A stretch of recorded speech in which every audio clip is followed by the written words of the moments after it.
যারা ইসলাম ধর্ম নিয়ে জন্মায়নি তাদেরকে দাওয়াতে ইসলাম এরূপ একটি বিভাজনকারী মন্তব্য করেছেন ফিরহাদ হাকিম, কি বলবেন আপনি? যদি বলতে হয় মুখে ভাষা কম পড়বে, যে ভাষায় বলতে ইচ্ছে হয় ক্যামেরা খোলা থাকলে সেই ভাষায় বলা মুশকিল হয়। আমার বাপ মাও আমাকে একটা শিক্ষা দিয়েছে। আমি তো ফিরহাদ হাকিমের ঘরে জন্মগ্রহণ করিনি।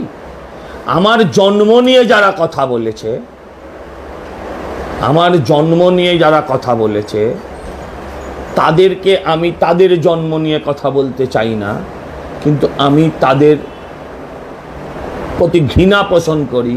আমার অভিযোগ, আমার ক্রোধ, আমার রাগ, আমার যন্ত্রণা যদি শুধু হয়ে থাকে ফিরহাদ হাকিমের প্রতি, তা নয়, একটা সমগ্র জাতিকে উদ্দেশ্য করে উনি বলেছেন, একটা সমগ্র জাতিকে উদ্দেশ্য করে উনি বলেছেন যারা পশ্চিমবঙ্গে 70%, ভারতবর্ষে আরও সংখ্যায় বেশি।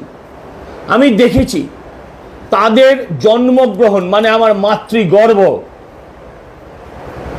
তাকে যারা অপমান করে সেই জাতি তাকে সহ্য করেছে, সেই জাতি বোধহয় বেশি দিন এক্সিস্ট করতে পারবে কিনা আমার যথেষ্ট সন্দেহ আছে।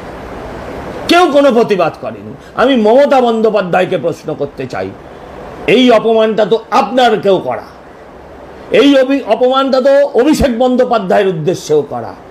কারণ অভিষেক বন্দ্যোপাধ্যায়, আপনি ব্যানার্জি পরিবারে জন্মেছেন, আপনার দুর্ভাগ্য মমতা বন্দ্যোপাধ্যায়, আপনার দুর্ভাগ্য যে আপনি খান পরিবারে জন্মাননি, আপনি হাকিম পরিবারে জন্মাননি। আমি জানতে চাই নূপুর শর্মা যদি একটা কিছু বলেন দিল্লিতে বসে, আপনি এখান থেকে রিয়াকশন দেন,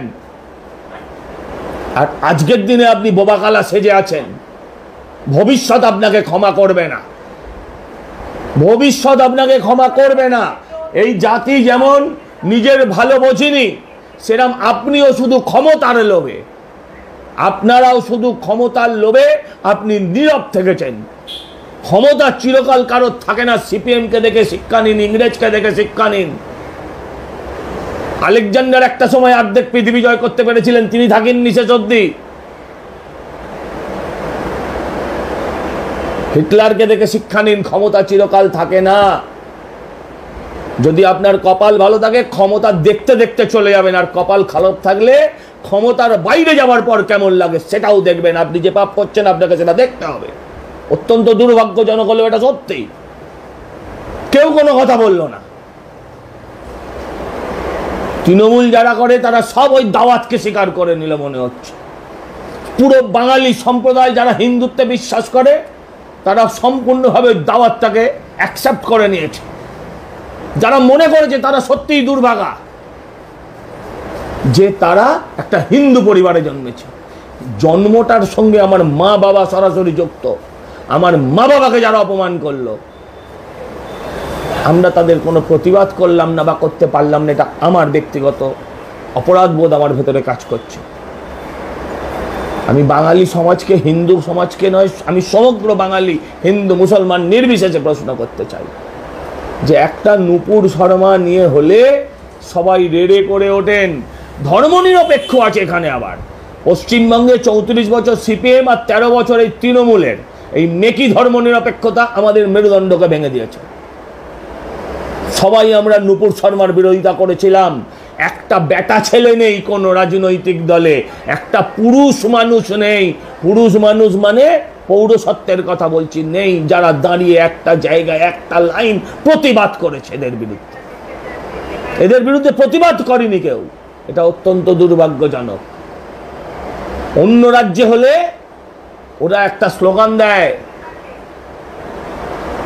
সর তন সে জুদা। নূপুর শর্মার ফাঁসি ঝুলিয়েছিল পাড়ায় পাড়ায়। নূপুর শর্মার কুশপুত্তলিকাকে গলায় দড়ি দিয়ে ঝুলিয়ে দেওয়া হয়েছিল। সেদিন যারা সমর্থন করেছিলেন সেই লোকগুলো মানুষের মতন দেখতে হতে পারে, আজকে প্রমাণ হচ্ছে যে তারা মোটেও মানুষ নয়। যদি মানুষ হতো নিজের মায়ের কথা ভেবে অন্তত প্রতিবাদ করতে নামতো। এর বেশি আর কি বলতে পারি, কিন্তু প্রতিবাদ হবেই, মেবি একটু দেরি হবে।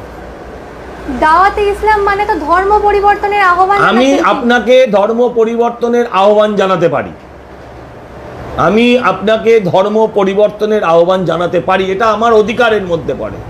আপনাকে জোর করে আনতে পারি না, আপনাকে ধরে আনতে পারি না। আর আমি বলতে পারি না আপনার জন্ম দুর্ভাগা, দুর্ভাগ্যজনক, এটা বলতে পারি না। দুর্ভাগ্যজনক মানে আমার জন্মদাতা জন্মদাত্রীকে অপমান করা, আমার মাতৃ জঠরকে অপমান করা, আমি এটা করতে পারি না। আমি বলতে পারি যে আপনারা যারা মুসলিম আছেন, এরা তো আপনারা জন্মসূত্রে কেউ মুসলিম নন, ইউ আর কনভার্টেড, আপনি পরিবর্তন করুন, ঘর বাপসি করুন, আপনি আপনার ধর্মে ফিরে আসুন। এটা কোনো হিন্দু বলতে পারে। কেউ বলতে পারে যে আপনি খ্রিস্টান হন, খ্রিস্টান পৃথিবীর মধ্যে সবচেয়ে ভালো মতবাদ, সেটা তার অ্যাঙ্গেল থেকে সে বলতেও পারে। কিন্তু আমি যদি আপনাকে বলি যে আপনি, আপনার কপাল খারাপ, আপনি আপনার দুর্ভাগ্য যে আপনি মুসলমান হননি, হ্যাঁ দুর্ভাগ্য, মুসলমান ঘরে আমি জন্মগ্রহণ করেননি, মানে আমার জন্মটাই দুর্ভাগ্যজনক, মানে যে জঠর থেকে জন্মেছি, যে মাতৃগর্ভ থেকে এসেছি, সেখানে কোনো হতাশা, দুর্ভাগ্য, দুর্দশা সেখানে ছিল, এটা মানা যায় না। জায়গায় হলে, অন্য রাজ্যে হলে ছাল তুলে নিত এতদিনে, অন্য ধর্মে হলে শর্তাংশে জুদা হয়ে যেত। আমি হিন্দু, আমি একজন গর্বিত হিন্দু। আমি গর্বিত হিন্দু মানে এই নয় যে আমি মুসলিম হেটার, কারণ আমার ধর্ম আমাকে শিখিয়েছে পর ধর্মের প্রতি সহিষ্ণুতা। আমি অন্য ধর্মকে সম্মান করতে জানি, অন্য ধর্ম যারা সংখ্যালঘু তাকে প্রোটেক্ট করতে জানি, বাট সেটার মানে এই নয় যে আমার ধর্মকে কেউ গালাগাল দেবে আমি তাকে পুজো করব। কিন্তু এই যে সিউডো সেকুলার কিছু মানুষের মতন দেখতে বরাহ হিন্দু মুসলমান মিলে এক জায়গায় দাঁড়িয়ে গরু খায়, কি বললাম, মানুষের মতন দেখতে, কিন্তু কি বরাহ, নন্দন বলিনি, তাহলে ওর বাপকে মাকে গালাগাল দেওয়া, আমি সেটা দিতে চাই না। তারা এক মঞ্চে দাঁড়িয়ে, হিন্দু মুসলমান সবাই এক মঞ্চে দাঁড়িয়ে, ব্রাহ্মণ মুসলমান সবাই এক মঞ্চে দাঁড়িয়ে গরু খায়, দিয়ে দেখায় ধর্ম নিরপেক্ষতা। যে গরু খাওয়া কি ধর্ম নিরপেক্ষতার প্রতীক? যদি ধর্ম নিরপেক্ষতা দেখাতে হয় তাহলে তোমায় গরু আর শুয়োর মেকে খেতে হবে।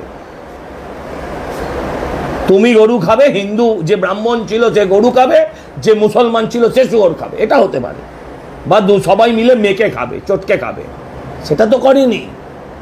এইটাই হচ্ছে সিপিএম এর স্ট্র্যাটেজি, যেটা 34 বছর ধরে ওরা চালিয়েছিল।